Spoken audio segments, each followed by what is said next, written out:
And we can give a whole lot of other examples. I mean, let me give an even more outrageous one, okay? Not because I accept it, of course, but just as an example.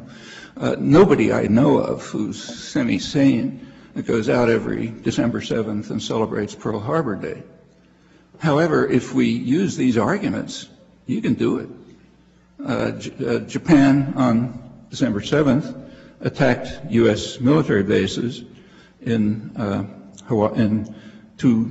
effectively two U.S. colonies, territories claimed by the U.S., Hawaii and the Philippines, attacked military bases. The Japanese were perfectly capable of reading what was being written in U.S. Public journals. And in fact, U.S. intelligence, which had cracked the Japanese codes, know that they knew about it. And what was being written, going all the way up to the high military command, being reported by, political commentators in the New York Times, was that the United States was, that B-17s were running off the Boeing assembly line, designed to be able to burn to the ground what they were called the ant heaps in which the Japanese lived. These wooden cities, burn them to the ground with their B-17 attacks. Furthermore, B-17s were being shipped from the Atlantic, where they were needed, to Pacific bases in preparation for such attacks. Well, is that a threat? Yeah, it's a pretty serious threat. Does that justify Pearl Harbor? I mean, not in 10 million years. But if that doesn't, why is this justified?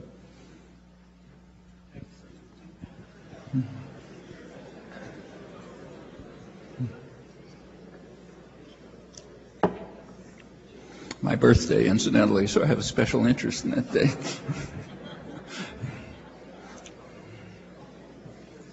Sir? I can't see. I'm sorry, I really can't. Sir, up here. Cadet Hodgson, I just wanted to know if you thought that our operations in a war were preemptive or preventative, and sorry, I couldn't hear the first part. Do you think our operations in Iraq are preventive or preemptive, and do you think that our operations in Iraq are just or unjust?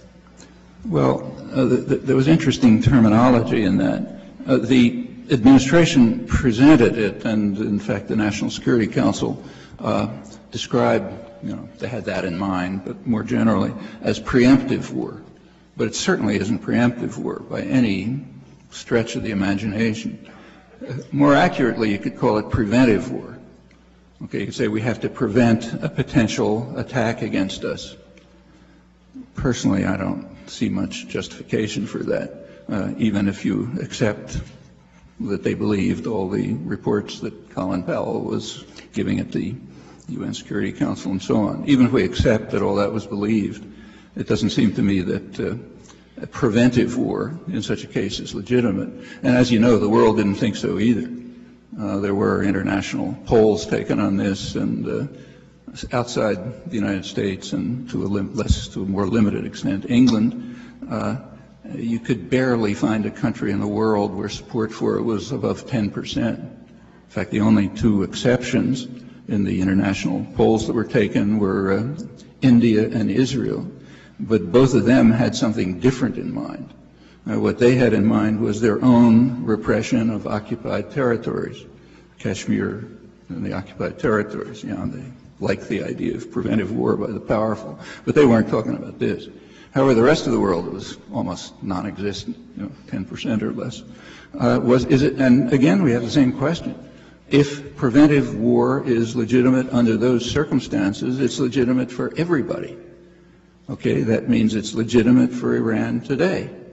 I mean, to take another case, it is simply undeniable, I read it right in U.S. official documents, that the United States has been carrying out a terrorist war against Cuba since 1960. I mean, at first it was with direct participation. In more recent years, it's just with tolerance. But that it happened isn't even questionable. John F. Kennedy assigned his brother, Robert Kennedy, the task of running the terrorist war. It was to be his highest priority. Robert Kennedy's official, more or less official biographer, historian Arthur Schlesinger, who was a well-known historian, who was a Kennedy member of the Kennedy team, a Latin American advisor, he writes that Robert Kennedy's task was to bring the terrors of the earth to Cuba. And if you look back at the record, it was no joke. And it continues, now still based on U.S. soil. And the U.S. happily harbors terrorists who were involved in it. Does that give Cuba the right to carry out terrorist acts in the U.S. To prevent this? Did it ever give them the right? Well, I don't think so. I'm sure you don't think so. But if preventive war is legitimate, why not?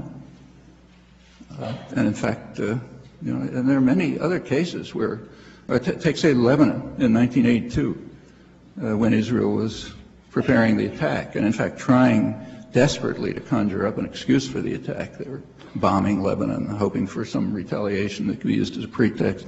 And that was a serious attack, killed probably maybe 20,000 people, destroyed a large part of southern Lebanon, the city of Beirut, much of it. Did that give Lebanon or the Palestinians in Lebanon the right to carry out terrorist acts in Israel prior to it, to prevent the war? Well, I certainly don't think so. I'm sure you don't. But if preventive war is legitimate under such ambiguous cases as Iraq, why isn't that legitimate? So no, I don't think it was just. I think it was aggression.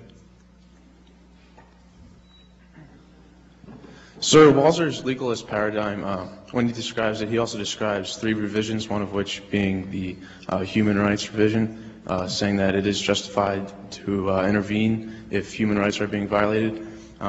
Would you give any credence to the argument that Saddam Hussein was in fact a tyrant that did violate human rights? Oh, he certainly did. Even though there were other reasons given for war, such as WMD, yeah. And additionally, aggressors, Walzer also describes aggressors as also being just to go against the war, go to war against. And when and did he ever lose his status as an aggressor from the first Gulf War? Thank you. He lost his status as an aggressor when he was driven out of Kuwait, just as Israel lost its status as an aggressor when, after 22 years, it pulled out of Lebanon. And I can give plenty of other examples close to home. But as for the human rights violations, they were horrendous. And here is one of the cases where it really is important to look at facts before you make decisions. And we know the facts. They're not secret. So yes, Saddam Hussein carried out horrendous human rights violations. In fact, he's on trial for them right now. But have a look at the trial. Saddam Hussein is on trial for crimes that he committed in 1982. Right? He's charged with killing, probably accurately killing about 150 or signing the death warrant for 150 or so Shiites who were involved in an uprising. Yeah, that's a crime. 1982 happens to be an important year in U.S.-Iraqi relations. This should be headlines in a free press, in my opinion. It was a very important year. 1982 was the year in which Ronald Reagan dropped Iraq from the list of states supporting terrorism, so that the U.S. could start providing him with extensive aid, including military aid, including means to develop biological and chemical weapons and missiles and weapons and nuclear weapons. He was dropped from, and Donald Rumsfeld, shortly after, went to firm up the agreement.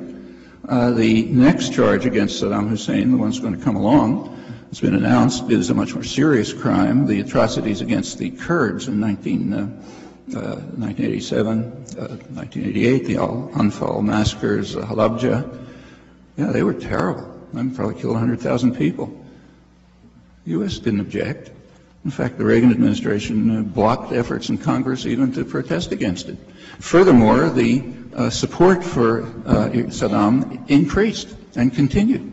In fact, Saddam was given an extraordinary privilege. Remarkable. I mean, he got away with attacking a U.S. naval vessel and killing 37 soldiers. I've seen it in 1987. That's pretty astonishing. Nobody can get away with that.